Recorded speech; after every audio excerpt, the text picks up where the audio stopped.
राधे राधे, जय श्री कृष्णा। कैसे हैं आप? आशा करती हूँ आप लोग बिल्कुल ठीक होंगे। मैं भी ठीक हूँ। तो दोस्तों, कार्तिक मास की कथा अध्याय 3 आज मैं कहने जा रहे हैं। आप लोग पूरा सुने, बिल्कुल स्किप ना करें। नए हैं तो चैनल को like, subscribe, bell icon press कर लें ताकि आपके पास ऐसी वीडियोस रोज़ आती रहें।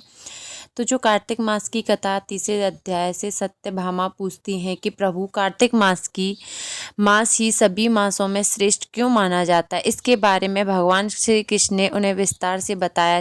चलिए सुनते हैं कार्तिक मास की कथा। कार्तिक महीना चल रहा है। इस महीने में कथा पढ़ने और सुनने का बहुत ही महत्व बताया है। जैसे दीपदान से अंधकार दूर होता है, वैसे ही कथा का श्रवण करने से अज्ञान का अंधकार मिट जाता है और इससे घर में शांति और सकारात्मकता बनी रहती है। कथा के समय कीर्तन और भजन करने से देवता पितृ दोनों प्रसन्न होते हैं। तो चलिए हम कथा का पाठ करते हैं, कथा आपको सुनाते हैं। तो जो सत्यभामा ने कहा, हे प्रभु, आप तो सभी काल में व्यापक हैं और सभी काल आपके आगे एक समान है। फिर यह कार्तिक मास ही सभी मासों में श्रेष्ठ क्यों है? इसका कारण बताइए। भगवान श्री कृष्ण ने कहा, हे भामिनी, तुमने बहुत अच्छा प्रश्न किया है।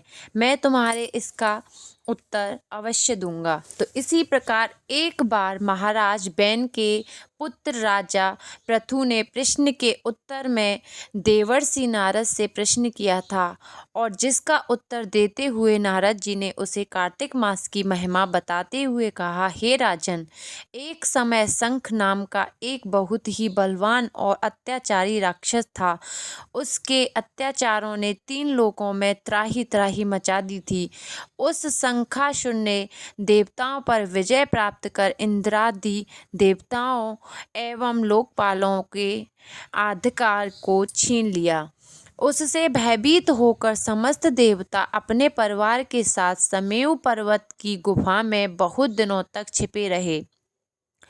उधर जब शंखासुर को इस बात का पता चल गया कि देवता आनंद पूर्वक समेरु पर्वत की गुफा में निवास कर रहे हैं, तो उसने सोचा कि ऐसी कोई दिव्य शक्ति अवश्य है जिसके प्रभाव से अंधकारहीन यह देवता अभी भी बलवान है। काफी सोच विचार के बाद उसे समय आ गया कि देव मंत्रों के बल के कारण ही देवता बलवान हो रहे हैं। यदि इससे वेद छीन लिए जाएं तो वे बलहीन हो जाएंगे। ऐसा विचार कर शंखासुर ब्रह्मा जी के सत्यलोक से शीघ्र ही वेदों को हर लिया। जिस समय वह वेदों को चुरा रहा था, उसी समय बीजों के साथ यज्ञ मंत्र उसके डर से जल छिप गया। इसके बाद शंखासुर वेद मंत्रों और बीज मंत्रों को ढूंढते हुए सागर में प्रवेश किया, परंतु ना तो उसमें वेद मंत्र मिले और ना ही बीज मंत्र। जब शंखासुर सागर से निराश होकर वापस लौटा, तो उस समय ब्रह्मा जी पूजा की सामग्री लेकर सभी देवताओं के साथ भगवान विष्णु की शरण में पहुँचे और भगवान को निद्रा से जगाने के लिए गाने बजाने लगे और धूम गंध आदि से बारंबार उसका पूजन करने लगे।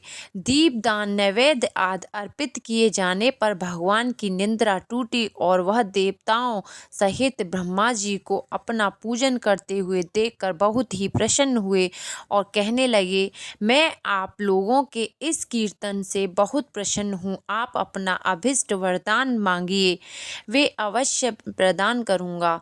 जो मनुष्य आश्विन शुक्ल एकादशी से लेकर देवोत्थान एकादशी तक ब्रह्म मुहूर्त में उठकर पूरी पूजा करके उन्हें सुख की प्राप्ति होगी। आप लोग जो पात अर्थात आचमन और जल आदि सामग्री मेरे लिए लाए हैं, वे अनंत गुणों वाली होकर आपका कल्याण करेंगी। शंखासुर द्वारा हरे गए संपूर्ण वेद जल में स्थित हैं और वे उस राक्षस का वध करके उन वेदों को अभी ला देता हूँ।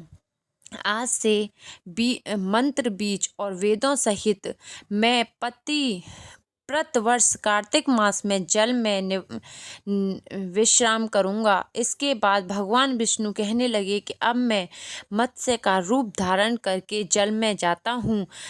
तुम सब देवता भी मुनीश्वरों सहित मेरे साथ जल में आओ।